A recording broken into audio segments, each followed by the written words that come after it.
Commission on Landmarks, Chicago Landmarks, regular meeting, Thursday, March 4th, 2021. And I would like to call the meeting to order. Okay, are we all here? I think Commissioner Wong is going to join us, but it's just he's not gonna vote. He's just gonna participate. Okay, before I begin, I would like to welcome again our newest commissioner and member of the Permit Review Committee, Alicia Ponce. Welcome, Alicia. We're glad to have you here. Excited. Well, I'm gonna do a roll call next of commission members. Please, after I name you, please reply here or present and confirm that you can hear me or see me. So Commissioner Hughes. Present, I can hear and see you. Commissioner Jakovich. Present, I can hear and see you. Commissioner Ponce. Here, I can see and hear you. Commissioner Wong, are you gonna be present? Just wanted to. No. Okay, just gonna listen. Perfect. just gonna Thank listen you. in. Thank you for confirming that. All right. Last year, and Commissioner Osmond is not here today. All right. So last year, Governor Pritzker signed Public Act 101-0640, making certain amendments to the Open Meetings Act so that we, along with other boards and commissions, can continue to host virtual meetings during this COVID-19 public health emergency, provided that certain conditions are met. One of the conditions is that Chairman Wong, as head of the Commission on Landmarks, determined that an in-person meeting of the Commission on Chicago Landmarks and its Permit Review Committee are not practical or prudent. I want to make sure our virtual meetings meet all the conditions of the Open Meetings Act as amended. Therefore, Chairman Wong has made a determination pursuant to Section 7E2 of the Open Meetings Act that an in-person meeting of this Permit Review Committee is not practical or prudent. Similarly, he has also made a determination pursuant of Section 7E5 that because of the disaster as declared by Governor, it is unfeasible for at least one member of the Commission on Chicago Landmarks or its Chief Administrative Officer or its Chief Legal Officer to be physically present at the meeting place for either meeting, in as much as there's no physical meeting place. Pursuant to a resolution adopted by the Commission on Chicago Landmarks on June 4th, 2020, regarding the chairman's emergency rulemaking powers, Chairman Wong issued emergency rules governing the conduct of remote public commission meetings and provisions for remote public participation, effective January 19th, 2021. These rules were posted on the Commission's website. In line with these emergency rules, today's regular Permit Review Committee meeting is a virtual meeting being simulcast to the general public via live streaming. Permit Review Committee meetings have been having held virtually since May of last year. Meetings are structured to minimize the chances for technical difficulties. Members of the general public have been encouraged to submit written statements in advance of the meeting, and any received have been posted on the Commission's website and are available for public viewing during the virtual meeting at www.chicago.gov/CCL. Members of the public desiring to speak at today's meeting were required to register before the meeting, and verbal statements by the public for all agenda items will take place at the beginning of the meeting. Applicants and their representatives, as well as aldermen, were asked to contact staff if they desire to speak and they will be able to do so after the staff presentations on a specific project. Okay, so 12 members of the general public sign up to speak as of the deadline of 12:45 p.m. on Tuesday, March 2nd, and were provided with instructions regarding how to do so. All sign up to speak on the agenda item for project 1512, 1514 North Hoyne, and we will now hear their statements. Please limit your comments to 3 minutes. Please begin by stating your name and the association you represent, if any, for the record. May we please hear from Mark Yee? Good afternoon. Can you hear me? Yes. Good afternoon, Commissioners. Thank you for this opportunity. I'm grateful. I have submitted to the Commissioners and to the staff the research and the photos from historical consultant Laura Ramsey, historical consultants, as well as parts of the Susan Benjamin historical report that establish a continuous ownership of these plots of land.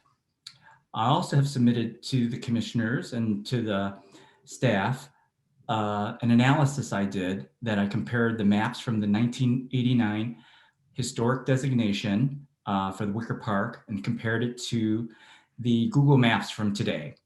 And my conclusion was that I would like to have a call for action and have this analysis looked at by the landmark staff, and perhaps to amend and strengthen the original Wicker Park historic designation.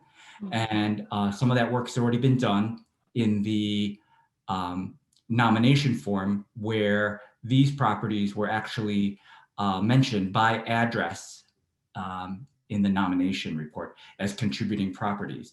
And the position we would like to bring up before the Commissioners respectfully, knowing that this is again someone's property, that this would have an adverse effect on the adjoining buildings, the fabric of the neighborhood, and on the streetscape.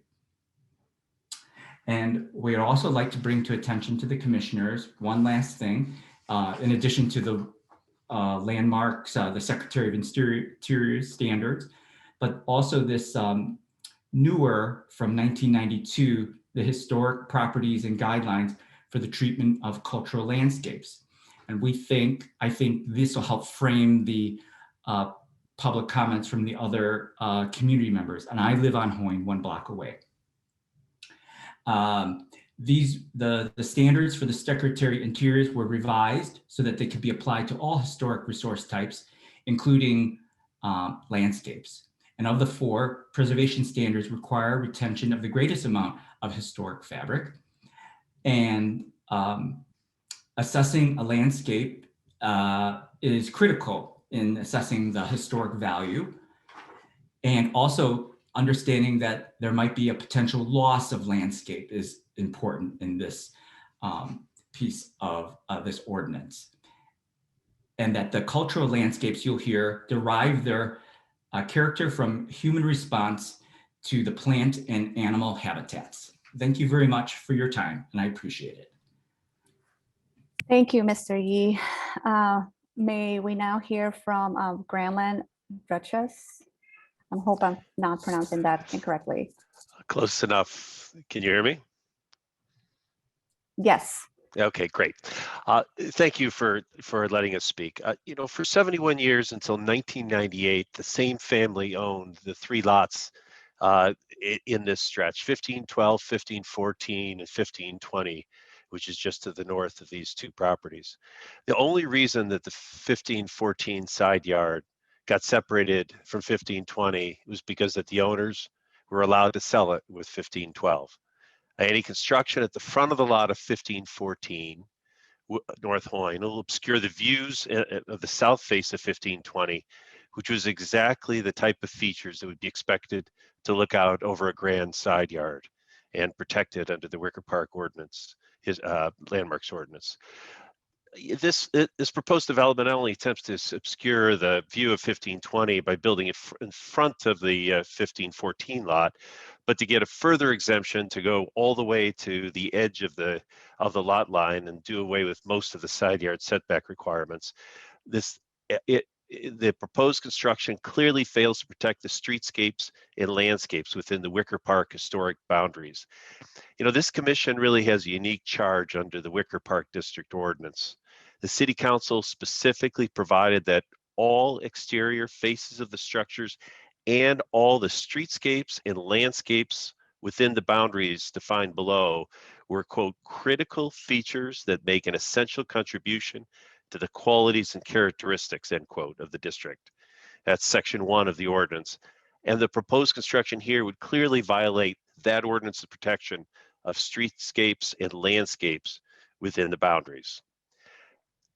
Allowing this construction on a historic side yard would fail to comply not only with the landmarks ordinance for Wicker Park in particular, but this commission's charge under this City of Chicago landmarks ordinance, which ensures that the proposed work shall not, quote, adversely affect any significant historical or architectural feature of the improvement or of the district, end quote. Historical and architectural are the alternative, and the landmarks ordinance was clearly intended to protect historical features such as the side yard at issue here, which is an important part of the fabric of the neighborhood. Frankly, if this criteria were adopted, there are at least 15 other side yards in the Wicker Park Historic District that could be lost. It sets a horrible precedent and will destroy the fabric of the Wicker Park Historic District, and it indeed end up resulting in an open season for future purchasers. There's really no way that the purchaser here could not have understood, absent naivete or great. I'll finish. Thank you very much. Thank you, Mr. Drichez. May we hear now from Luis Moretti, please?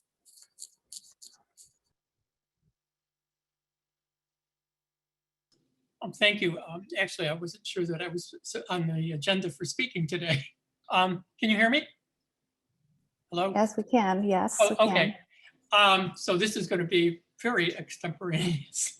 I live at 1520, which is the adjacent property north of the proposed addition.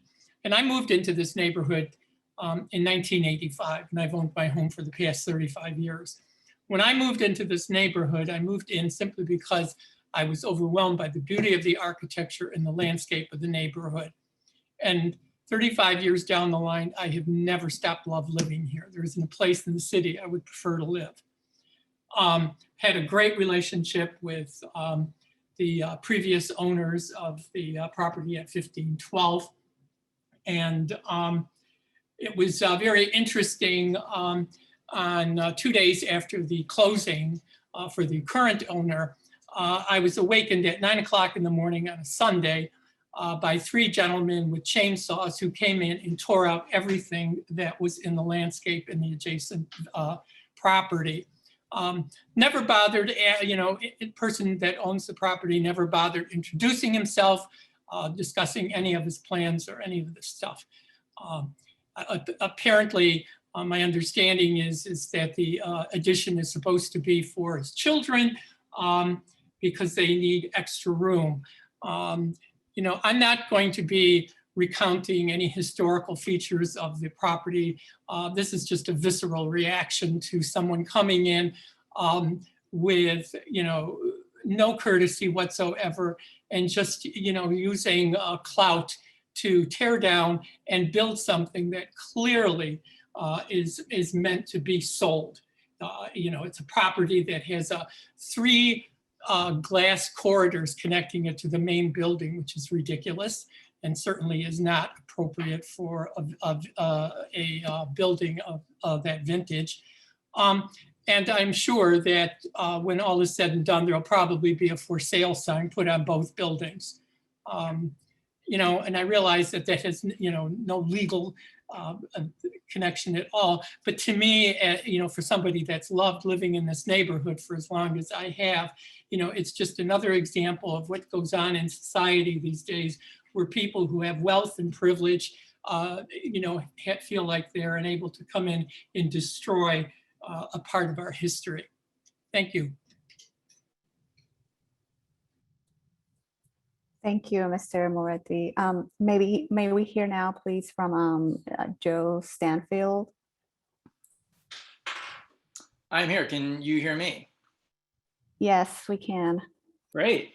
Thank you. Good afternoon, everyone. As a 15-year member of the Wicker Park community and current owner of 1510 North Hoyne, which is right next door, I respectfully but adamantly oppose the plans as proposed for 1512 and 1514 North Hoyne. The proposed plans are not in keeping with the architectural history of the Wicker Park neighborhood and are in opposition to Hoyne's location inside a landmark district. So today I wanted to impress upon the commission my strong feelings about what exactly is a landmark district and what it represents to me as a longstanding member of the Wicker Park community, an historic district and Chicago landmark. The reason my wife and I moved to this historic landmark district was based on a number of criteria, and I know that these values are shared by a large majority of my neighbors.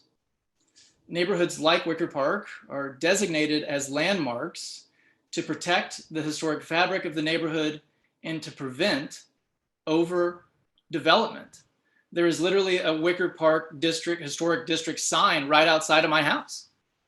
What is the point of this sign if we prioritize development over preservation? When we purchased 1510 North Hoyne, we painstakingly renovated our own house. And why would we have assumed when we purchased it that the streetscape would ever change? It hasn't changed for over 140 years.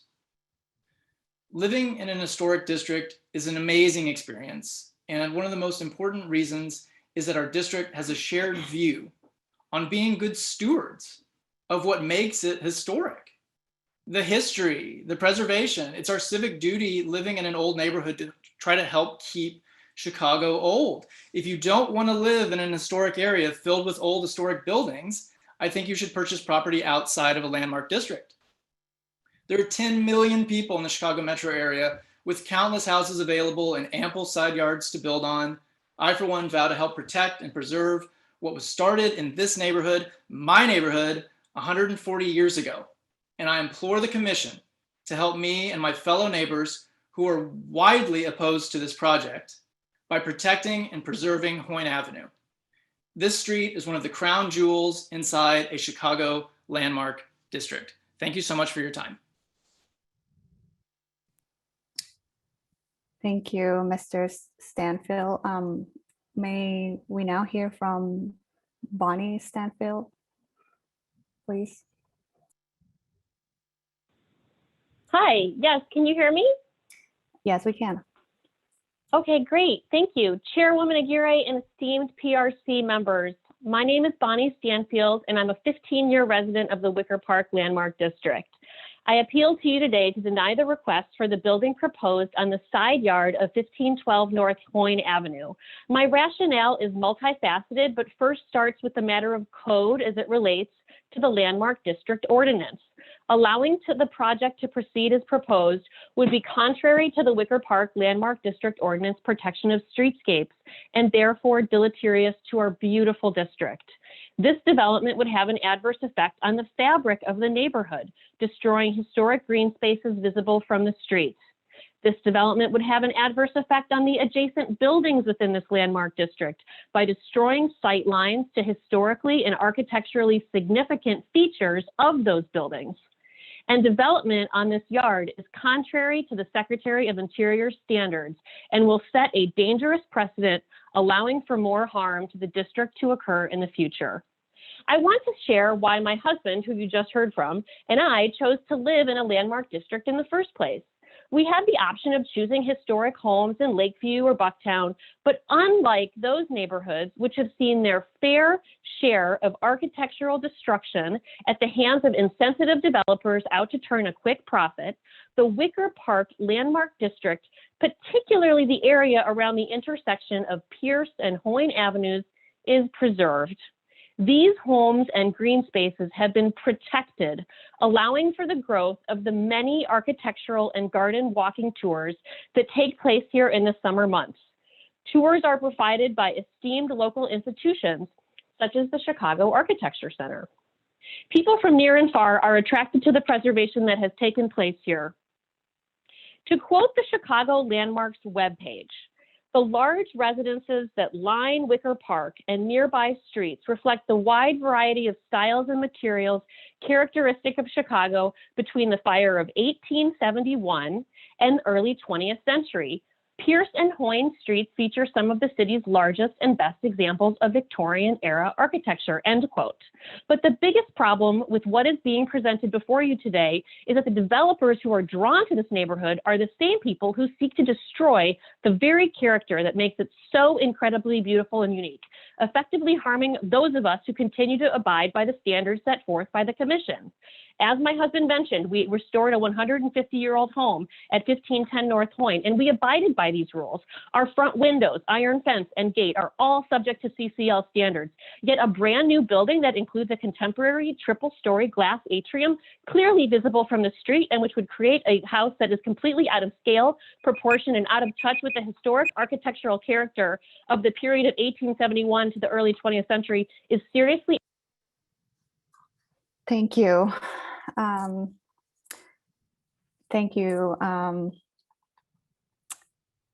Bonnie Stanfield. We have to be fair with everyone in time. So I would suggest that next speakers, please follow the clock that is on your screen or on the screen to allow for everyone for the time.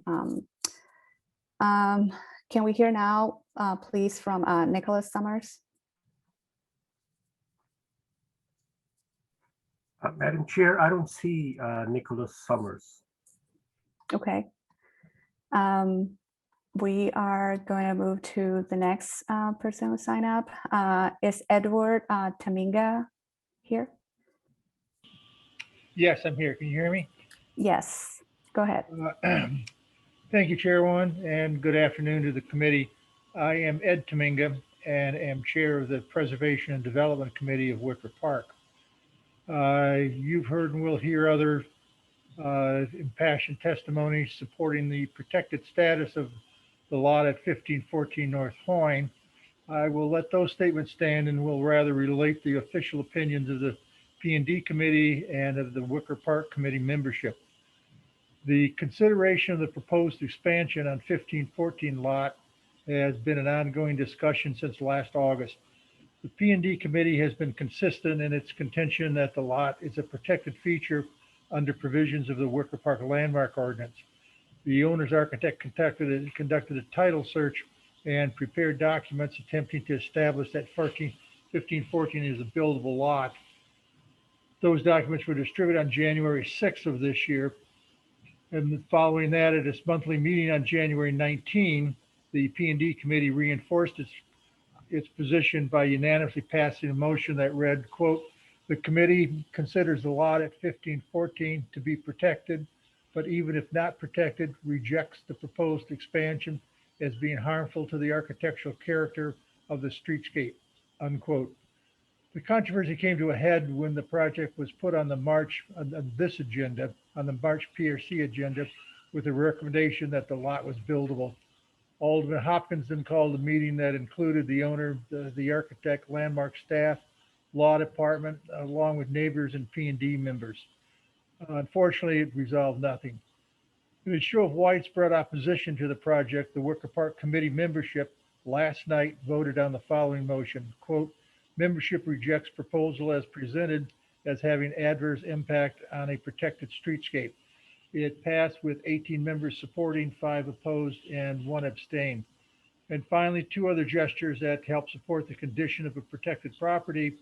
The previous owner relayed that in 2001, his proposal to build an expansion onto the 1514 lot was rejected by Landmarks, and the owner settled for the rear yard expansion, which exists today.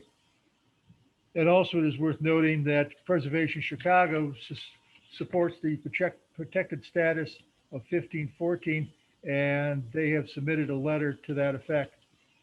So I'll conclude by saying thank you for your consideration of this most critical project. Appreciate your time. Thank you, Mr. Taminga. May we now hear, please, from Matt and Holly Cerny. You two sign up on a single form, so you have a total time to speak limited by 3 minutes. Are they here, Matt and Holly Cerny? Chairwoman, I don't see them here. Okay. Okay. All right. The next person who signed up to speak was Christy. I'm just gonna get this last name wrong. Squarick. Actually, Rick Allison. Say again. Rick Allison. Hello, this is Rick. Hold on a second. Rick Allison. Yes. Hi. Yes, I live at 1524 North Hoyne with my wife. So this is just Oh, a couple doors down apologies. from Yes, us. thank you. Yes, apologies. Thank you. Richard Ellison, thank you. Yes. Go ahead, please. Thank you for hearing us out and listening to the community. For us, we just moved onto the street and we're actually remodeling an old house that was built in the late 1800s. And in the process of going through this, we looked at all of those old maps, and back to the 1886 Robinson's map, there wasn't a house listed. There wasn't a house shown on this lot.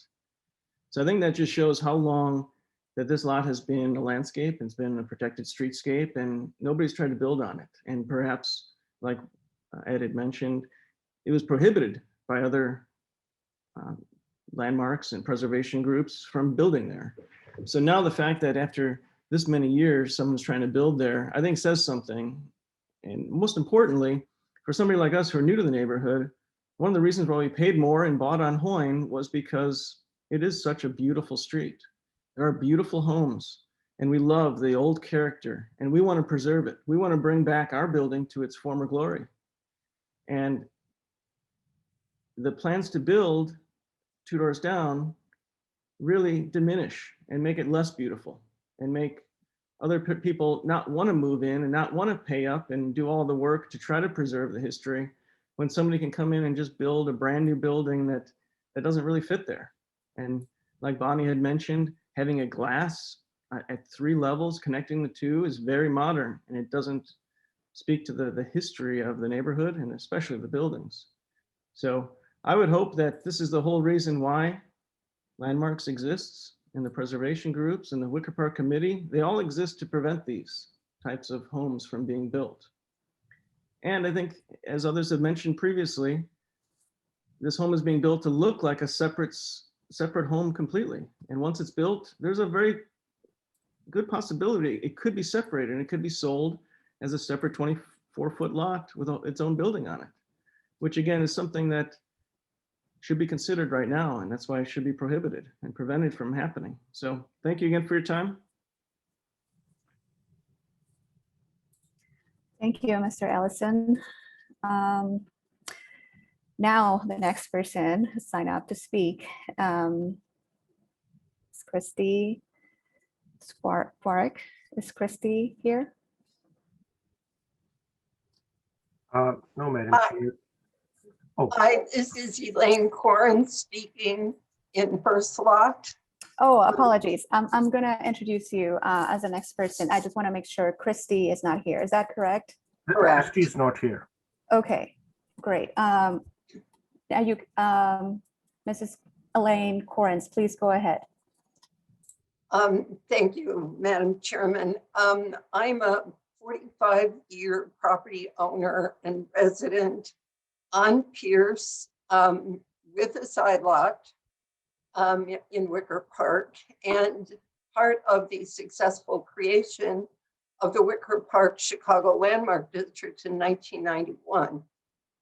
I have two issues that I have concerns about today. One is the appearance that there is a change in evaluation criteria for elements of our district's components.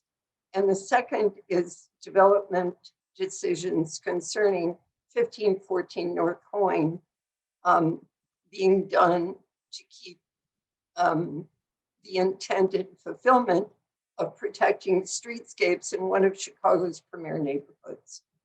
First, in 2000, owners Peter Bresnia and Jane Humsey, according to them, were told that they could not build on 1514. And in the records for the Landmarks Commission, in 2001, the Landmark Division approved work in approving work at 1512 referred to 1514 North Hoyne as a, quote, side yard with concerns for, quote, streetscapes, saying it, quote, be compatible with the massing, size, scale, and architectural features to protect the historic integrity of the property and its environment. Secondly, as a WPC P&D committee member, I do support the committees, the communities, and landmarks, Chicago, Preservation Landmark Chicago, with their requests. But I'm concerned about the realities of the development of 1514. If you deem that lot buildable, if that occurs, I beseech you to require revised plans for an extension at 1512, repositioning the location of any addition further back and on the parcel, and requiring reestablishment of the garden to maintain the streetscape and not observe the south side obscure 1520. Precedence for such protection is visible at 2150 West North Avenue. New construction was required to be set back, protecting the streetscape of 2150. As I realized while compiling Wicker Park history book, I hope you feel the weight of the fact that none of us owns anything. We are but caretakers. Thank you, Mrs. Courens. Is Teddy Varndale present? I'm here. May we hear from you now? Yes, please. Thank you. Permit Review Committee. My name is Edward Varndale, and I've owned a building and resided in the Wicker Park Landmark District since its inception. I and my fellow stakeholder neighbors collectively rely on the Chicago Landmarks Commission, its staff, and its Permit Review Committee to use consistent application of the Secretary of the Interior standards and of the Wicker Park Landmark District Ordinance when reviewing projects in our district for every applicant equally. The Wicker Park Ordinance clearly states in the Wicker Park District the critical features that make an essential contribution to the qualities and characteristics by which the district meets 5 of the 7 criteria for designations are all exterior faces of the structures and all of the streetscapes and landscapes within the boundaries. The Secretary's standards are equally clear and specific. Preservation standards require retention of the greatest amount of historic fabric, including the landscape's historic form, features, and details as they have evolved over time. The standards are also clear when they say that new construction that destroys historic relationships with the setting are not recommended. The National Park Service states that protecting the historic setting and context, including the open space and building density, must be considered when planning new construction. And new construction must avoid obscuring, damaging, or destroying characteristic defining features of these buildings or the site. Allowing this project to go forward as proposed would be in violation of the ordinance and contrary to the Secretary's standards by approving a project that is deleterious to the protected streetscape by obliterating the 135-year view of the south elevation of the Guzendorf House at 1520 North Horn, a contributing property to the district. That south elevation is one of the primary elevations together with the east elevation. This would also be a reversal of the CLC's position on the same property 20 years ago. Mind you, the ordinance and the standards have remained the same. From a letter from Peter Dobrensky and the prior owners to Alderman Hopkins, they say that the prior staff told them that it was unbuildable. I respectfully request that you deny this application and direct the staff to work with the applicant and community to design a project that won't harm the district and its protected streetscape. Thank you. Thank you, Mr. Barndale. May we hear now from our last speaker, Lisa DiChiara. Good afternoon, everyone. This is Lisa DiChiara, Director of Advocacy for Landmarks, Illinois. This is really a very complicated issue, and I have spoken to many people, including residents in opposition who you have heard here today, and others who are familiar with the historic district and its history. I am nervous about this issue from the perspective of precedent as well, but I am also very much feeling at this point that the owner does have the right to build on this lot. And this is after talking to attorneys as well. I understand the frustration and the disappointment of the owners and the neighbors that we have heard here today. Based on these conversations that I've had, as well as reviewing Susan Benjamin's report, I do believe that new construction on 1514 is permissible, as I do think also this lot could actually be sold separately now without anything built upon it. While we may not like it, it is a buildable lot. It has been a wonderful gift for all these years that nothing was ever built upon it. But based on review of the zoning map and the intent of the historic district, I don't see how the commission can design new construction outright. Where the PRC's role is extremely important and has regulatory authority is in the design review of the proposed new construction and how it impacts the streetscape and surrounding historic structures. This is not a historic landscape, and there is no regulation that mandates in a historic district that even when something has historically not been built upon on a buildable lot, that it should now be prohibited. I want to commend Mr. Yee for all his hard work and research in the current inventory of side lots, open parcels, and green space in the historic district. What I'd like to recommend to him and the P&D committee and the Alderman's office and the city staff is that there be a thorough review of these green spaces, side lots, and open parcels. It was noted that there are 15 remaining existing side lots, as well as other spaces Mr. Yee has identified. And I think a thorough review of all possible tools to protect these open spaces needs to be evaluated. This could also include easements, covenants, and also a thorough understanding of where the Commission on Chicago Landmarks really does have regulatory authority to protect open space. I'm happy to be, on behalf of Landmarks Illinois, part of those discussions and to assist with this ongoing effort. Thank you. Thank you, Ms. DiChiara. Well, that is all the speakers who sign up to speak for the Permit Review Committee meeting. Before we go to the approval of minutes of the previous meeting, I would like to announce that I have decided to change the order of the agenda and that we will hear the project at 6200 North Meredith first, And then we'll hear about 12, 15, 14 North Point project second.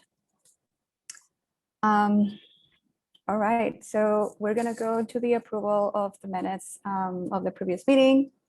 A regular meeting that happened on Friday, February 4th, 2021. Commissioners, as a reminder, when you wish to speak, make a motion or second motion, please press the raise hand function on the panelist window and the right side of your screen, and I will call upon you. You can also raise your real hand. I'm able to see you as well. So I would like to request a motion to approve the minutes of the February 4th, 2021 meeting.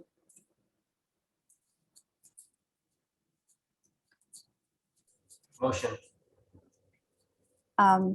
Thank you. Commissioner Djakovic has made a motion. Can I ask for a second motion? Second. Commissioner Hughes, is that correct? Yes. Has seconded. Now I would like to take a vote on the motion. I'm going to do a roll call. Commissioner Ponce. Yes. And Commissioner Osman is not here today, and I vote yes myself. So the motion carries unanimously. The minutes will be posted on the Commission's website. And we are going to move to item on the agenda number 1, 6200 North Meredith, Old Edgebrook District, proposed new in-ground pool and pool deck and side yard. Can I have Joyce Ramos share a presentation? You guys see the presentation now? Yes. Yes, we can. Thank you, Chairwoman Aguirre. The Old Edgebrook District is located on the city's northwest side in the Forest Glen community area in the 39th Ward. This district is unique to Chicago, characterized by its wide lots and suburban atmosphere. The subject lot is located at the northwest corner of Meredith and McClellan Avenues. The house sits on the western edge of a large lot with no rear yard and a large side yard to the north, which is visible from Meredith Avenue. The side yard is currently improved with an existing non-historic shed located at the northwest corner of the lot. The side yard is currently enclosed with a 5-foot tall ornamental wrought iron fence that runs along Meredith Avenue, continues along the driveway, and terminates at the garage. Shrubs are planted directly behind the fence, and a 7-foot tall wood fence is installed between the subject property and the adjacent properties to the west and east. The applicant is proposing to construct an 18-foot by 36-foot in-ground pool surrounded with an at-grade concrete pool deck, as shown here as option A. The proposed distance between the southwest corner of the pool and the lot line along Meredith is 25 feet. The only element that is above grade is a single stainless steel grab bar to provide support for swimmers as they enter and exit the pool. At the request of historic preservation staff, the applicant provided option B, which is shown here on this slide, for review. This option maintains the proposed pool size, but is relocated further west and south, ultimately increasing the distance between the southeast corner of the pool and the lot line along Meredith Avenue to 33 feet. Here are some renderings that the architect has provided that shows the views along Meredith Avenue. The shrubs that are currently behind the ornamental fencing has been removed from the rendering in order to see the pool in the yard. Shown on this slide are views just south of the driveway looking northwest at the side yard. Option A with a 25-foot setback is shown on the left, and option B with a 33-foot setback is shown here on the right. Shown on this slide are views looking southwest into the yard. Again, option A with the 25-foot setback is shown on the left, and option B with a 33-foot setback is shown on the right. And lastly, shown here are views looking directly west into the side yard. Again, option A on the left and option B on the right. Alderman Samantha Nugent has submitted a letter of no objection for the project, which was included in your packets. The applicants have also received letters of support from their neighbors, which are also included in the packet. The proposed pool should be located in a manner on the site as to minimize its visibility from the public rights of way and impact on the historic character of the property in the district. It would typically be preferred to have the pool located behind the house. However, the unique circumstances of corner lots and the siding of the house do not permit this. Therefore, Historic Preservation staff recommends option B, shown on the right, as this option provides a greater setback from the front property line and decreased visibility from the public rights of way. This concludes my presentation. The architect representing the owner is here, and please let us know if you have any questions. Thank you. Thank you, Joyce. Commissioners, do you have any questions for Joyce?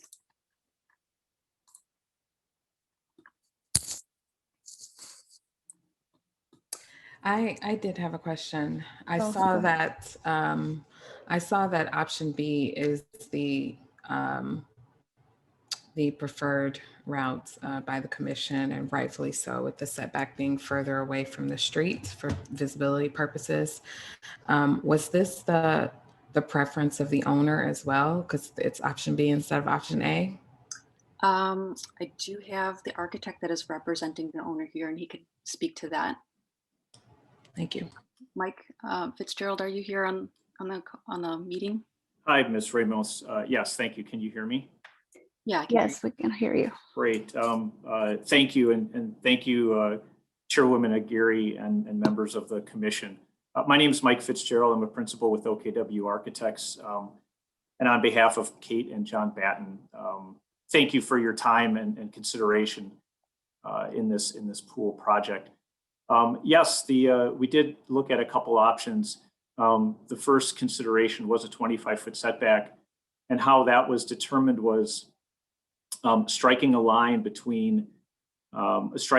along Meredith that is consistent with the current setback of the Batten's residence on Meredith, which is just under 25 feet at 24 feet and some additional inches, along with the residence to the north, which is at the corner of Mandel Avenue and Meredith.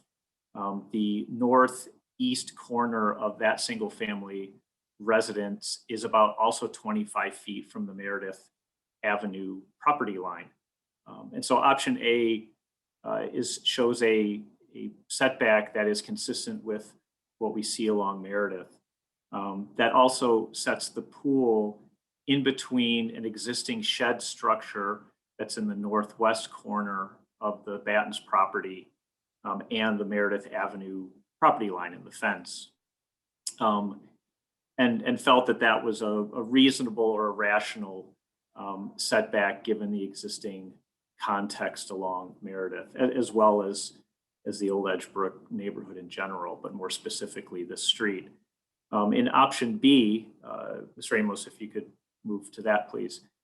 In working with Ms. Ramos and staff and Mr. Scher, we were asked to look at, rather than using the Batten's front setback and the property to the north's closest point to Meredith, we're striking a line to the back corner of the Mandel and Meredith Street residence, which you see in this image from the corner of the Batten's house. And so that setback, as it moves forward or moves northward, continues to increase from 25 feet at the Batten home to, I don't have the dimension, but it's probably about 38 or 40 feet at the back farthest corner of the neighbor to the north. And that's what resulted in this option B. The one concern that our client does have with locating the pool in this location is not as so much the distance from Meredith, it's the proximity to the existing house. In having to set the pool back 33 feet or so from Meredith, it moves the pool south of the existing shed. If this shed was a was a structure that could easily be relocated or eliminated, that would be great. But I think Ms. Ramos and her staff will attest to, it's quite a nice structure. It serves the Batten family well, and it's really a beautiful structure. Perhaps not your typical shed, but one you might find at the Chicago Botanic Gardens. And so it puts the pool in between the shed and the house, precariously close to the house, with just concerns about the pool being that proximate to the home. The Battens have shared their, I guess, openness to perhaps offering, if there would be a compromised solution, where the setback line would be struck from their 25-foot setback to perhaps the midpoint of the neighbor's home to the north, which would result in a setback somewhere between 25 and 33 feet, most likely 29 feet, which would be the average between those setbacks. And this would enable the pool to still be placed between the shed and Meredith Avenue, just closer to the shed, but farther away from Meredith. And more importantly, farther away from the existing house. But they do appreciate your review and hope for your support of this project. Thanks. Thank you, Mr. Fitzgerald. Does any of the commissioners have questions for Joyce, for the staff, or for the project architect? Do we have the owner as well here? Okay. Would you like to make a statement? You are on mute. Yeah, if you can state your name. Sure. Thank you. My name is Kate Batten, and just to reiterate what Mike said, thank you so much for your time. And I know you have more significant projects to consider, so I just appreciate your time. Just to reiterate what Mike had said, we just had some concern about option B, that we have a flat garage, and I have some concern. We have a room that has a door out to the garage, and I'm just concerned that the kids are going to jump off the roof or try to into the pool, like as they get older. And we can, of course, take that door out of our house and brick over it on the side. But I just, worry about, I guess, teens and at some point climbing up on top of the flat roof and trying to think that they could jump into the pool from there. So that was, our main concern with B. But we're happy to make concessions and obviously whatever it is that you all are comfortable with. So we appreciate you taking a look at this project. Thank you, Ms. Baten. Commissioner Hughes, you have something you want to ask? Yes, thank you so much, Mr. Fitzgerald and Ms. Batten. I saw your letters of some support from your community too. Joyce, did we explore kind of an in-between option of option A and option B? There has been discussions with the property owner. However, options A and option B were the two options that were submitted to us in time for us to submit the packets for the committee to review. Okay. These are the two options that we just had time to analyze before, today's meeting. Okay, so would we be opposed, would the staff be opposed to an in-between option? Because I saw in the packet, it seems like the shrubbery around the edges of the fence do, present a level of privacy that would still, if the pool is moved up just a little bit, will still prevent, especially on here, it would still prevent the, visual connection that we're very concerned about. Their yard would still be protected from Meredith. So yeah, we really can't take landscaping into consideration for the views, just because landscaping can be removed. And if it wasn't for the landscaping, you'd be able to see the pool very clearly. So we'd have to just not take landscaping into consideration in this decision. Okay, can you go back to option B, please? Sure. There you go.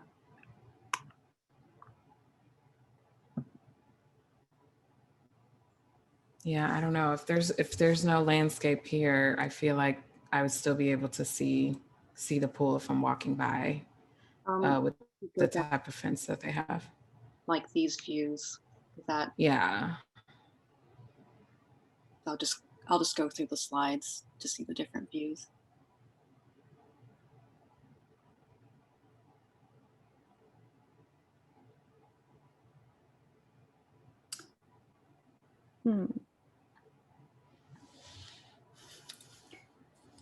Does that, would you like to continue working on that question, Commissioner Hughes, or? Yeah, I personally think that there's probably a common ground, a medium ground here, but I would love to hear some thoughts from the other commissioners. I have a question about, Joyce, are there material recommendations or considerations specifically for the deck? There's a significant surface. And you know that the sideline, yeah, it's considerable, the surface. I'm just curious if there are material recommendations or suggestions for this. The material is concrete. I don't think it really has an adverse effect on it since the concrete is at grade and doesn't go above it. So I don't know if the pool contractor, if they ever use any other materials other than just concrete, but I don't think we would have any objection to other materials since it wouldn't have an adverse effect on the district.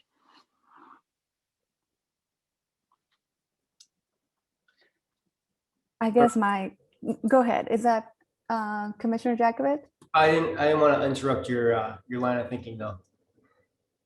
It was just more, a comment on preservation of pervious areas, right?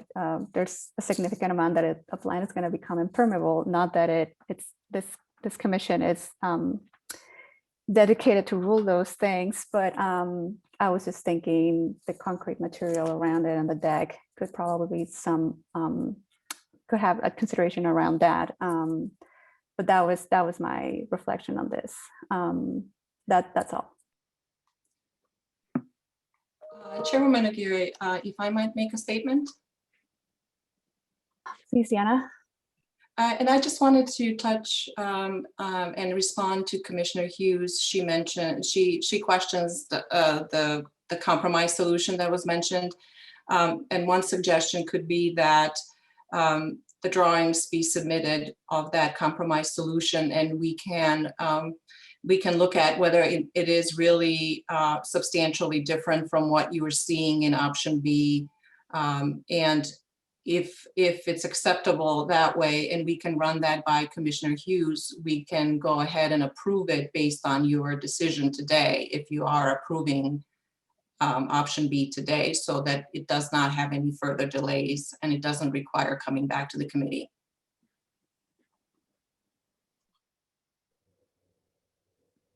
Thank you, Deanna. Commissioner Hughes, would you like to, can you comment on that proposal? Yeah, for sure. I can make a motion once Commissioner Jakovich speaks. I think he's been in line. Yeah, I think, thank you. I think Deanna was exactly what I was going to suggest. So I think that makes sense. Me too. Hey, Commissioner Hughes, would you like to say the motion? Yes, I pose a motion to approve option B pending that we are able to view. I'm sorry, I pose a motion for us to view a compromise submission of drawings. That would be, I guess we can call it option B.1. And pending there's no adverse kind of effects to what the staff have considered the landmarked areas of this community, we can approve it separately. Thank you. Great. Well, if are there any other questions, comments? No? Okay, well, if there's no further discussion, I'd like to request a motion to adopt the staff recommendations with the comments provided by Commissioner Hughes. May I have a motion? So moved. May I have a second? Yes, I will second that motion. Thank you. Commissioner Hughes has made a motion. Commissioner Jankovic has made a second motion. Now I would like to take a vote. I'm going to do a roll call. Commissioner Ponce. Yes. And myself, Commissioner Aguirre, also yes. The motion carries unanimously. Thank you very much to the owner and the architect for being here. Thank you so much, Joyce. Thank you. We're moving to the next item. Thank you, Chairman Aguirre, and everyone. We appreciate your support. Thanks. Thank you. Good luck. Thanks for being here.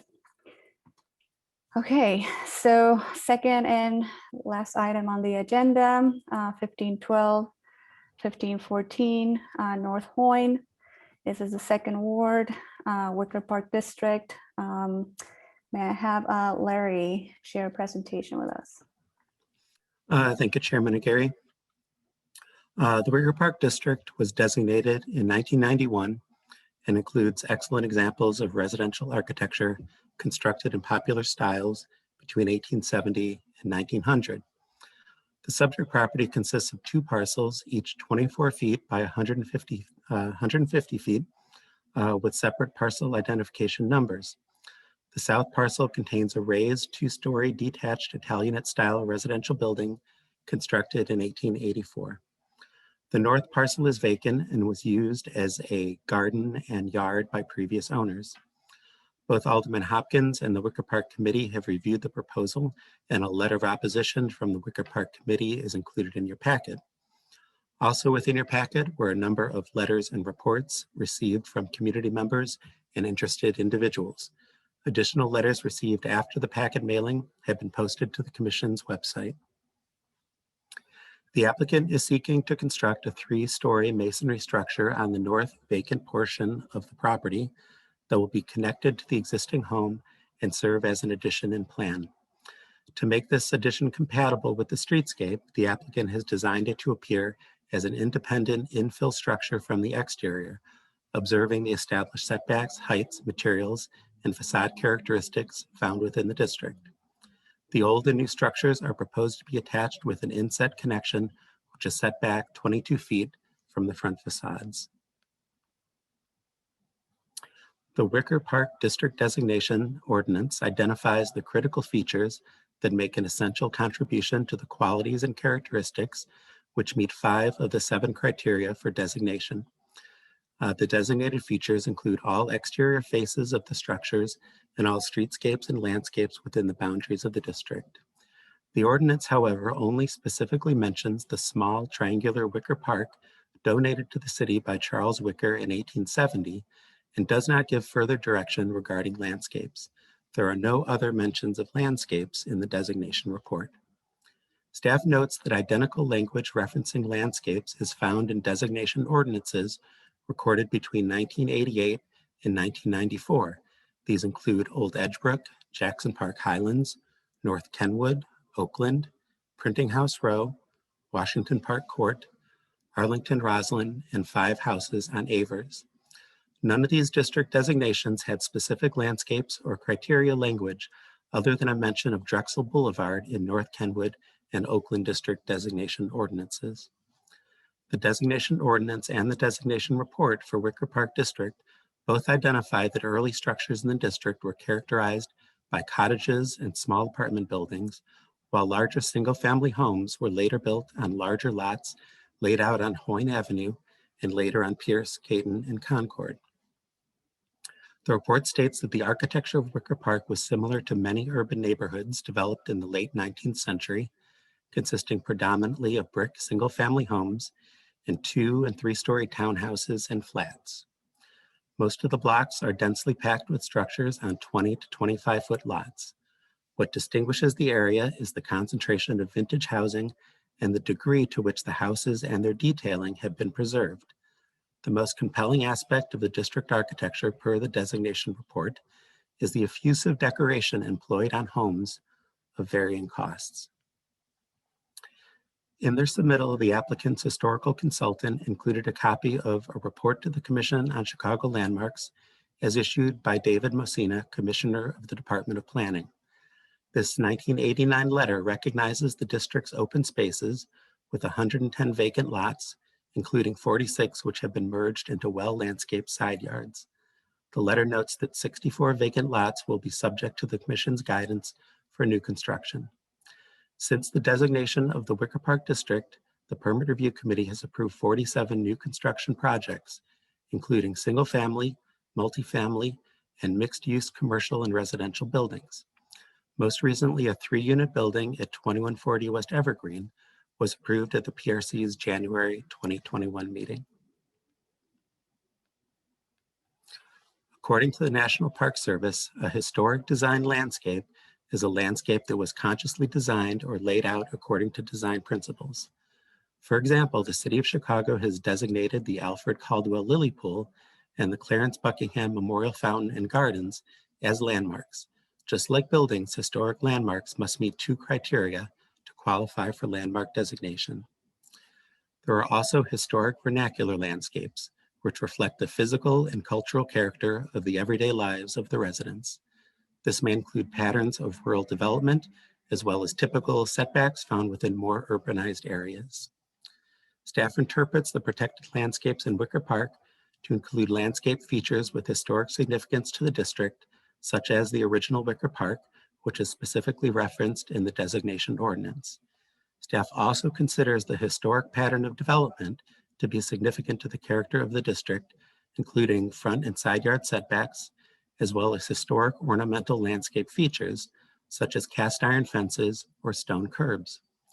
These characteristic features influence the review of alterations and additions to historic buildings, as well as the design of infill construction on vacant lots. There are a number of single-family homes in the district located on large lots. In some cases, the design of the homes address these spaces through the use of finished materials, projecting bays, or enclosures oriented to those spaces. The purview of the Commission is to preserve these significant architectural features while acknowledging the district's historic patterns of development. In the case of 1514 North Hoyne, staff considers the parcel to be a vacant lot rather than a side yard intended to frame historic ornamental characteristics of 1512 North Hoyne. As such, new construction may be considered at 1514 North Hoyne, provided that the committee determined that the design is compatible with the historic architectural characteristics of the district. The applicant's historic consultant has performed an investigation into the history and development of the building at 1512 North Hoyne and its legal relationship to the north parcel at 1514 North Hoyne. According to the research, the existing home was constructed in 1884 as a multifamily dwelling and remained in common ownership with Lot 8. Although sold together, parcels 8 and 9 were never combined and remain legally separate with separate parcel identification numbers. The applicant's consultant also analyzed the historic pattern of development within the district and the specific materials and design characteristics of the 1512 North Hoyne building. They conclude that the vacant parcel was likely intended to contain a building on the north lot. This is based on the flat wall of the north elevation of 1512 North Hoyne, its minimal use of windows, the use of utilitarian common brick rather than more expensive cladding materials such as stone or face brick. The community has provided an alternative historical report as part of their document submission. That report also tracks the ownership of the property, but concludes that the vacant lot is a significant feature of the Wicker Park District and should not be built upon. However, no historic documentation revealing the original design intent of the property was uncovered. The analysis asserts that the lot conditions in Wicker Park are unique, when in fact there are many districts within Chicago which contain lots of comparable size and configuration. Staff does recommend that the vacant parcel at 1514 North Hoyne may be developed, provided the new structure meets the criteria for new construction. As previously mentioned, the applicant is seeking to construct a 3-story masonry structure on the north vacant portion of the property that will be connected to the existing home and serve as an addition. To make this compatible with the streetscape, the applicant has designed it to appear as an independent infill structure from the exterior, observing the established setbacks, heights, materials, and facade characteristics found within the district. The old and new structures, as I mentioned, are proposed to be attached with an inset connection set back substantially from the front facade. A streetscape elevation and site block plan has been provided to illustrate the range of building types on the block. These primarily consist of single and multifamily homes ranging from 3 to 4 stories in height with flat roofs. The proposed new structure is 36 feet in height, approximately 1 foot shorter than the existing building at 1512 North Hoyne. The roof is proposed to contain a roof deck, but the heights of the parapets eliminate the need for visible safety railings. As proposed, the building appears to be compatible new infill construction on a vacant lot. The site block plan illustrates the predominant historic setbacks on the block. Front yard setbacks range from 14 feet to more than 21 feet. Applicant proposes to match the existing front yard setback at 1512 North Hoyne, which is approximately 21 feet. Side yards range from 0 to approximately 18 feet. The applicants are proposing a 2-foot setback from the north property line, which will require an administrative adjustment of 1 foot 10 inches. The connection between the old and the new is inset 22 feet to give the appearance of separate buildings. The proposed design is a contemporary interpretation of the Italianate style, incorporating a 2-story bay, a cornice with a substantial projection, and double-hung windows and punched openings. Although the historic buildings on the block typically have raised entrances, the applicant notes historic at-grade entrances are found at 1328 North Wicker Park and 2039 West Evergreen. Similarly, an example of a 2-story projecting bay on a 3-story home was identified at 2053 West Evergreen. The design utilizes flat arches above the windows, an entrance, and a decorative spandrel between the first and second floor ganged windows on the projecting bay. The north elevation has a projecting chimney and larger glass areas located to the rear of the property. The deeply inset connection between the old and the new structure has a more contemporary vocabulary, incorporating panes of glass and metal spandrels to define the floor heights. Staff recommends that the permit plans include enlarged dimension details of the windows, entrance doors, and cornice. Staff also notes that there is a historic cast iron fence along the front property line and that this fence must be retained and repaired as necessary. These images on this slide were provided by the applicant to illustrate their design choices in the historic context of the district. This includes the proposed 2-story projecting bay, which I mentioned earlier, the proposed at-grade entrances, even their choice of window design. The applicant proposes to use red face brick for all elevations with a matching mortar. Stone is proposed to be gray Indiana limestone. The cornice is shown as dark gray. These materials are compatible with the district, and staff recommends that the applicant provide material samples for staff review and approval prior to order and installation. I do want to mention that the historic north elevation of 1512 North Hoyne is common brick without ornamental features or detail, and that the existing windows are utilitarian in their design. The proposed addition will not damage or obscure any historic features on that elevation. The Permit Review Committee has approved of hyphen connectors when such connectors do not damage or destroy significant historic features. A contemporary hyphen connection was approved for 2 historic cottages in the Old Town Triangle District at 3030 and 3032 West Willow, which were owned and used together. The committee has also previously approved of a side addition at 1442 North Astor, which was designed to appear as a separate structure. This approval was based on the addition's ability to observe established site characteristics found within the district and to appear as an infill design.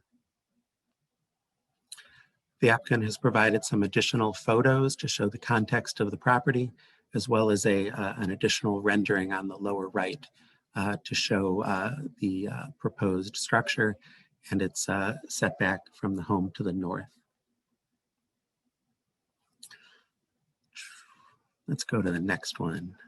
There we go. So there has been some discussion about the relationship of this proposed structure to the building to the north at 1520 North Hoyne. Staff does want to note that the setback between that building and the south property line is 11 feet at the front of the property and about 7.2 feet at the projecting bay. There was also a comment that construction in that location would damage or destroy a significant feature of that home to the north.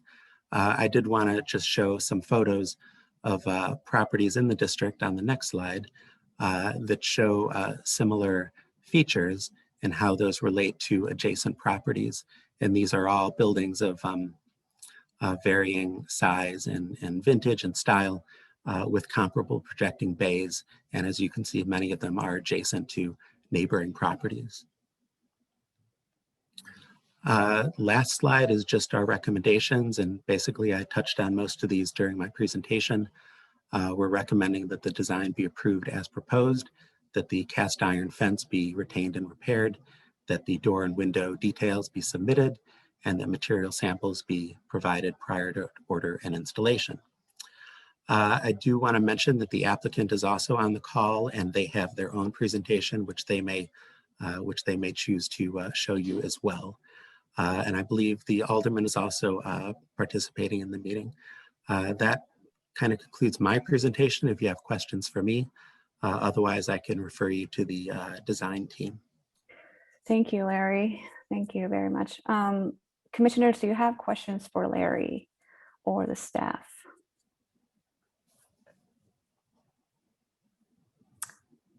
Being none yet, can we hear from the applicant and or their representatives? If necessary, we can call on others at the applicant's party. But at this time, can we please hear from the project architect, Gary Barrow?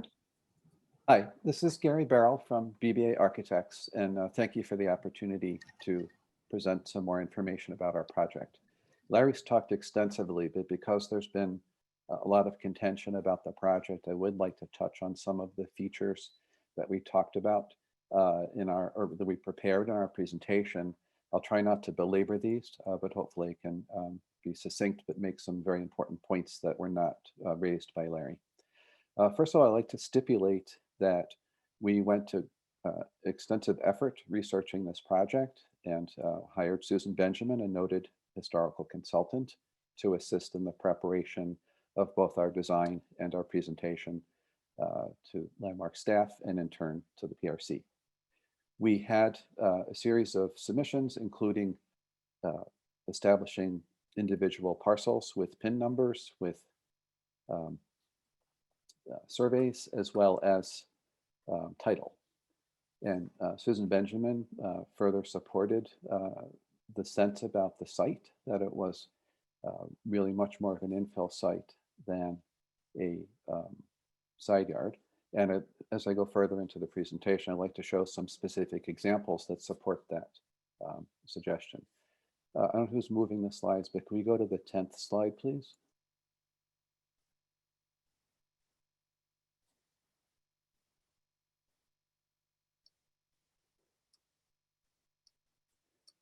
Thank you. Susan Benjamin's report went into great detail about the character of the existing building, and Larry touched on much of these, so I will make my comments very brief here. But I think the most important and salient issue that she brought up, and I thought it was very succinct in her comment, 1514 is much more of a missing tooth than an intentional side yard. When we look at some of the maps, I'd like to touch on that topic a bit further. We move to slide 12, please.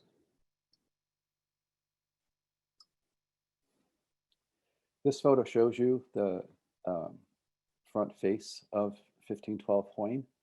And when we thought about what we might do with the open parcel at 1514, obviously the character of the home was our driver in the decision making about that. Can we move to slide 13, please?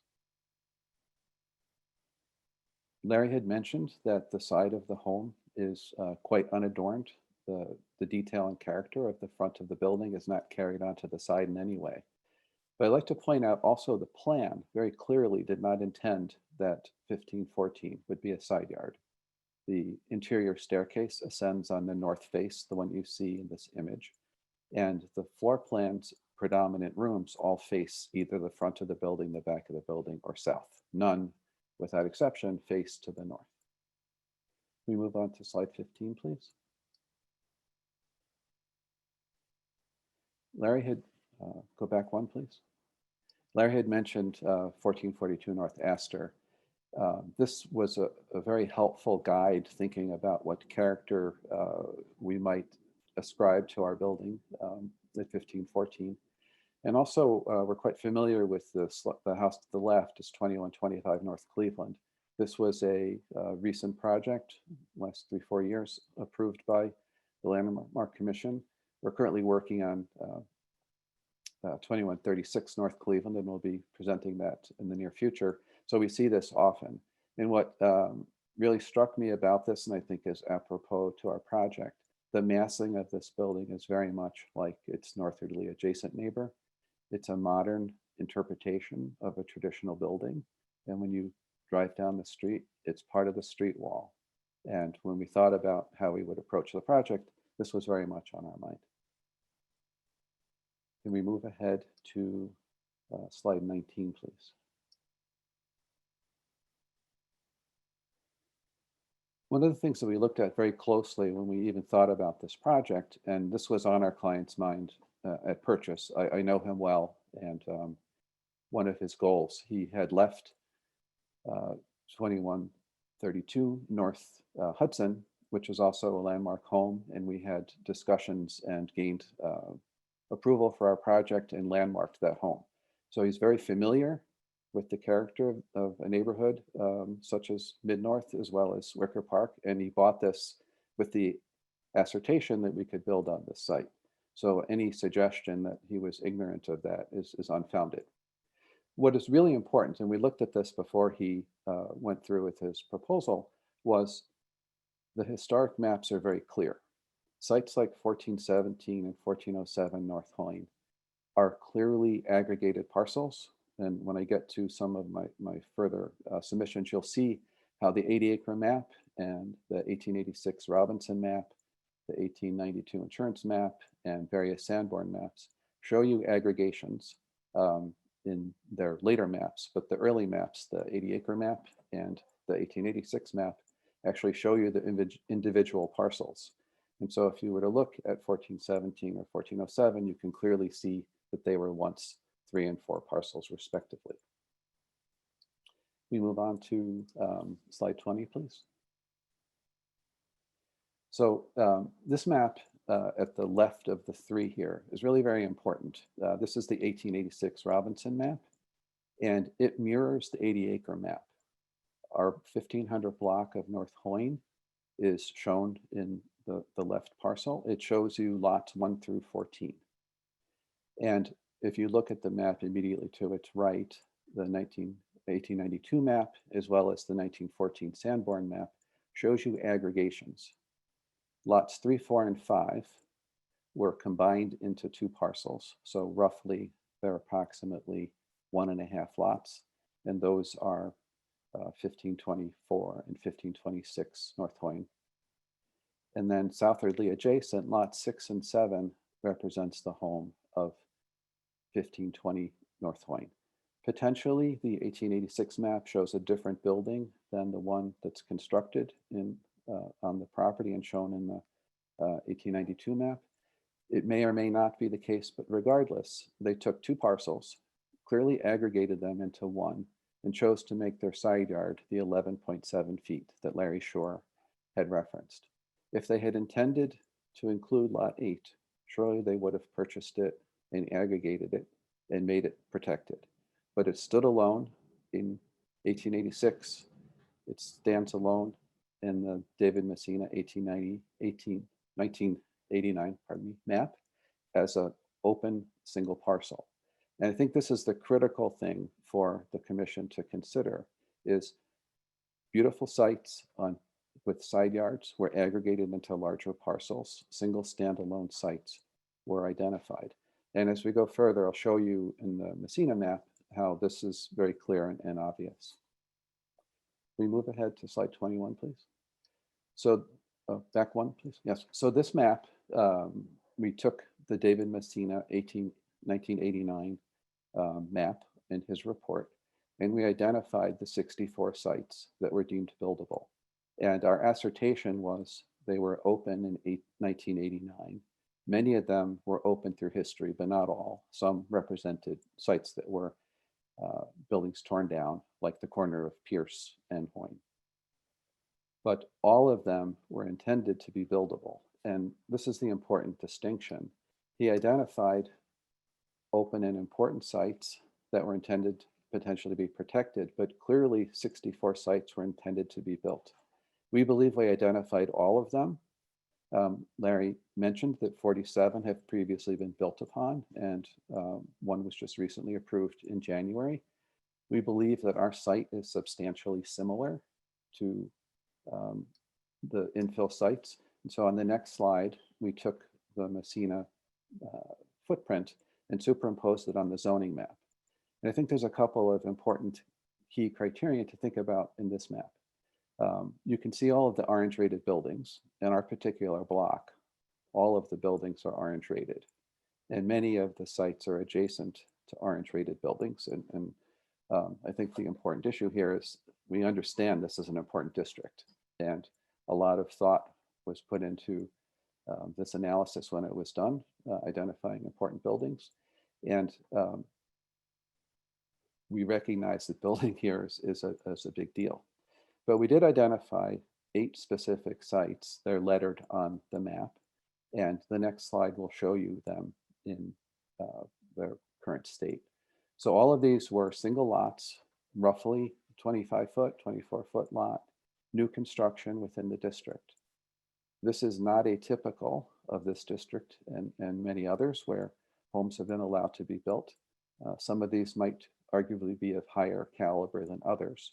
But I believe we put a lot of attention toward building an appropriate building and thinking very hard about what makes sense to be built on the 1500 block of Hoyne. We know it's an important street and we know it's a big change. And this was not done capriciously. A lot of thought went into it. Can we move to the next slide, please? Larry touched on this in some detail, so I won't belabor it, but I'd like to make the point. He mentioned the side yards and said that the north side yards were as much as 18 feet. I'd like to respectfully correct that to say that all of the single family residences have side yards of 2 feet or less on the north. And our ask in the zoning request is to maintain that consistent character so that the building looks like it is more or less a standalone building. In order to do that on a 24-foot parcel, favoring the north would be by far our preference. We could very easily move the building 1.8 feet south and require no zoning relief, but then the building won't stand apart. Now, if the commission thought it made more sense that we look at this similar to the 1442 North Astor, we certainly would consider that, but the building isn't a contiguous house like the ones are on Astor Street. Instead, they're individual units in the block, and we thought it much more appropriate for it to look like it stood alone. Can we move to the next slide, please? Another key detail that Larry had mentioned is we have voluntarily, although I'm sure Larry would have corrected us if we hadn't volunteered, to set the building back 20 feet. The required setback in an RT4 district is 15 feet, but we knew that it made sense to move it to 20 feet so that we looked like we were consistent with our neighbor to the south. Our northwardly adjacent neighbor has less than 20 feet, but that really wasn't a criterion in our mind. We wanted the proposed addition to be as sympathetic and compatible and deferential to our proposed addition. we move to the next slide, please? So I want to touch on a few things. Larry mentioned this in detail. We looked at the Wicker Park community extensively. This was actually kind of a second phase to our presence in Wicker Park. We recently finished the addition and renovation to the Wicker Park Inn, and we're very thoughtful in our opinion about the adjustments we asked for, and our owner was a community member and was very concerned about the community. And so we did a lot of research at that point, and we carried that forward to this project. And all of our moves are represented in various projects in the district. The intent was not to apishly copy history, but to make a reinterpretive version of a historic building by using referential details, using similar proportion and scale. So the building mass is similar. We proposed to put a bay on it and mirrored the bay that is on 1512. But our thought about not running it up to the third floor was very specific. We found evidence, as Larry mentioned, of a 2-story bay on a 3-story building. But our proposed addition is quite a bit narrower, about 3 feet narrower than 1512. So we thought that running the bay up 3 floors would only accentuate the fact that the building was narrower than its adjacent cousin. We also intend to do extensive research on our brick selection. Larry had recommended in staff commentary that we color the mortar, which gladly do. I think it's a fantastic suggestion. So our goal is to work and refine the project as we go forward with the guidance of the staff. And we hope that when this building is completed, we'll have ameliorated some of the concerns in the community. Go to the last slide, please. I thought Susan Benjamin's report, I copied her summary here, and I'd just like to reiterate the last sentence. We believe the home will be consistent with the row house rhythm found throughout the district. Thank you. Thank you, Mr. Barrow. Do any of the commission members have questions for the architect or the applicant? Do we have the applicant here? The applicant is not present. Okay. Commissioners, do you have any questions for the architect?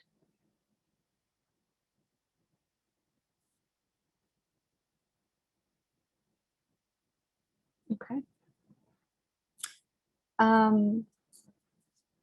So if there are not further questions, Alderman Hopkins has a request to speak regarding this agenda item. Can we please hear from Alderman Hopkins, please?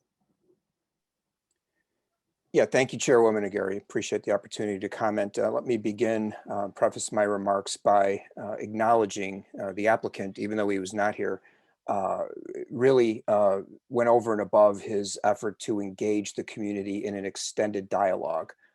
It was a contentious dialogue. It wasn't necessarily a pleasant dialogue, but he remained active throughout, including the meeting that I called recently to try and come to some type of resolution or compromise.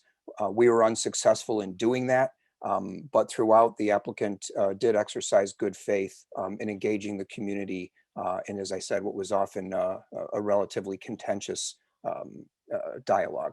I would also like to acknowledge the work of the architect of record. Clearly, there was an intention to be sensitive to the historical context of this community and the design. There's obviously a divergence of opinion. You heard from some of the speakers earlier, whether he met that standard or not. But clearly there was an attempt to do so, and that deserves acknowledgement as well. So thank you, Mr. Barrow, for your work. Having said that, however, I do have to go on record in opposition to this permit application, and also to state that it is our intention going forward to shed some further light on this universal issue. You heard one of the previous speakers, Ms. DiChiera, acknowledged that there is an inadequacy in terms of the existing guidance for making a decision like this. And that is something that needs to be corrected. I believe she offered her assistance to do that. If she's still on the call, my office gratefully accepts that, and we will be working with the Wicker Park Committee, some of the neighbors and other stakeholders going forward to try and redefine some of the terms that are being used to make this difficult decision so that future decisions are not quite so contentious and do not suffer from the same ambiguity under which this decision has. You had heard the Benjamin report. That's one good example. Despite the fact that that report interprets this lot as a buildable lot, there was no explicit intention to build on this lot that was ever located, despite an extensive historical search. And the fact remains, it has been a vacant, unbuilt lot for all of these decades. That precedent must carry some weight in this analysis, just as the David Messina report during his time as Commissioner of the Department of Planning in 1989, the work that he and his staff did in creating the Wicker Park Historic District in the first place, while it only acknowledged the landscape of the park itself, and that was pointed out by a number of speakers, that is true. It did acknowledge the character of the community with regard to the large amount of open space that existed. Whether it was a side lot or considered a vacant lot is irrelevant. It is all open space. And that was one of the significant defining features that justified the historic designation of this area. We need to preserve that. As was pointed out, a number of those parcels have been lost. We can't revisit those decisions. We can only make the one before us right now. And clearly in the context of the 1500 block of North Hoyne, this open space parcel best serves the integrity of the historic district by remaining an open parcel. It was pointed out that it was once a landscaped garden. The owner chose to do otherwise and to clear that lot. That should not diminish the value that this lot could potentially show to the community by being a landscape garden once again. That is its highest and best use in the context of this historical district. And it is for that reason that I join with the residents of the neighborhood in opposition to this permit application, and I would respectfully ask for a denial. Thank you, Madam Chair. Thank you, Alderman Hopkins. Do any of the commission members have questions for the Alderman?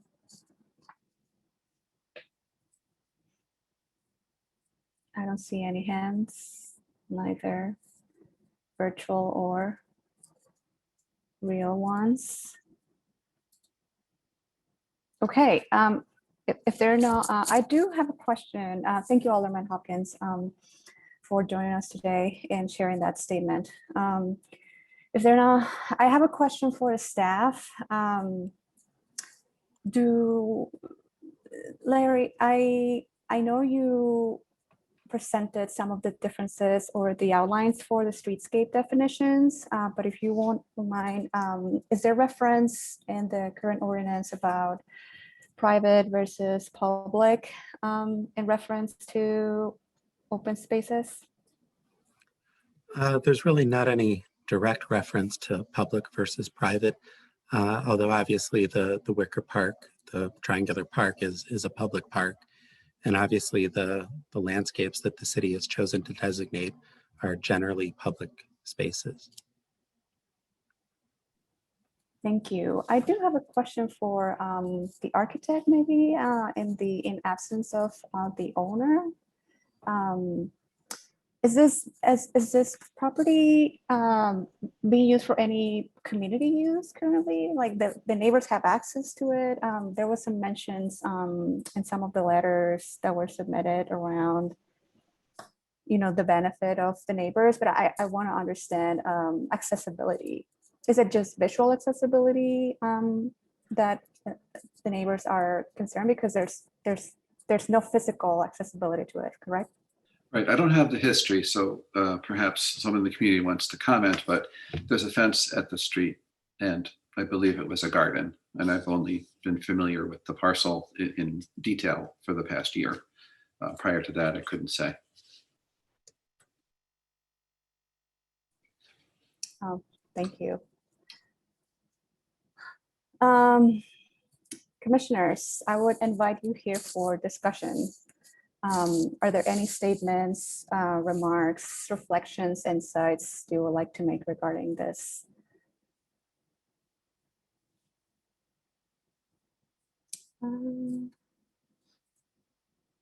Let me show my other screen. I don't see any hands.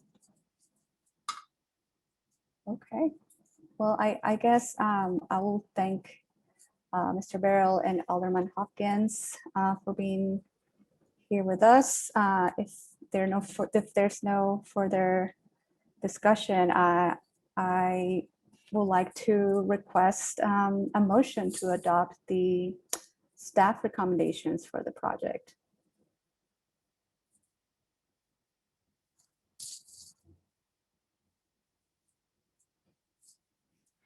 This is a difficult one. I'm genuinely challenged because I really believe in the public benefits of historic districts beyond the physical interaction that we have with spaces.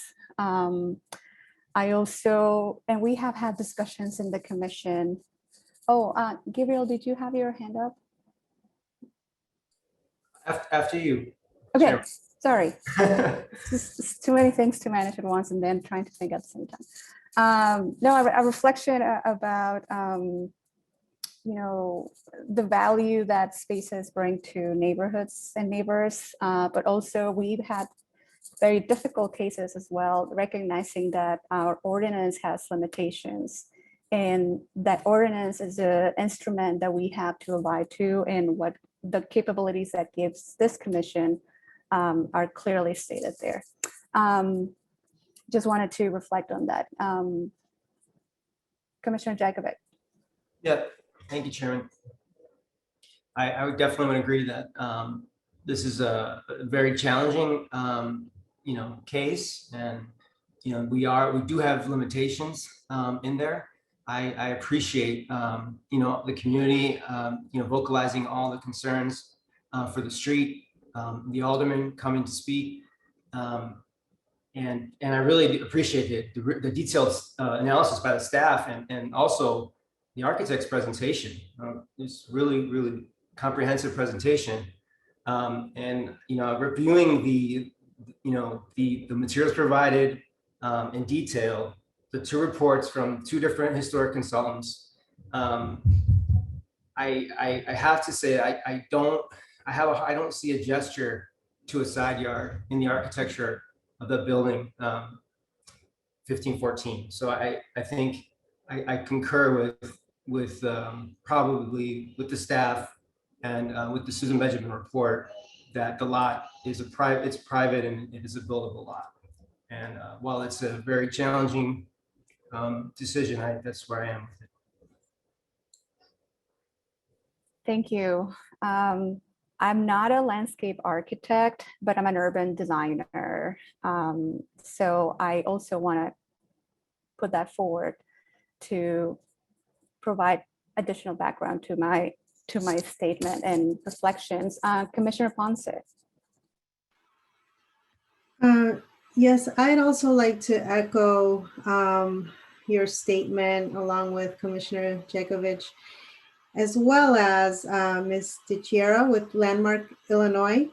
This is a very complex case, and what a way to begin my first committee meeting. You know, I believe strongly as well in the preservation of open space, and you know, and I also commend the staff for all of their research and their documentation, as well as the architect on this project. It is it is very complex, but you know, I would just like to echo what has been said and all the work that has been done, but would like to share my feelings on the open space. Thank you. Thank you, appreciate it. Commissioner Hughes. Yes, I share my fellow commissioner sentiments. And I understand the community and the alderman's perspective as well.